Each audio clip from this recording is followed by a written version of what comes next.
बाबू नाम का एक छोटा बच्चा जो गुमनामी के अंधेरे में भटकता था। बेचारा अंधा था, आंखों में रोशनी नहीं थी, जिंदा था मगर जिंदगी नहीं थी। कृपा सिंधु स्वामी जनार्दन के आशीर्वाद से बाबू को रोशनी मिली, अंधे को आंखें मिली और धीरे धीरे छोटे बाबू को लोग बाबा शांति गिरी के नाम से जानने लगे।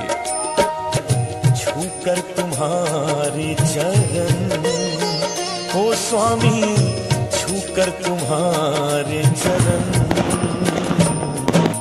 स्वामी जनार्दन जय जय जनार्दन, सद्गुरु जनार्दन नमो नमो। स्वामी जनार्दन जय जय जनार्दन, सद्गुरु जनार्दन नमो नमो।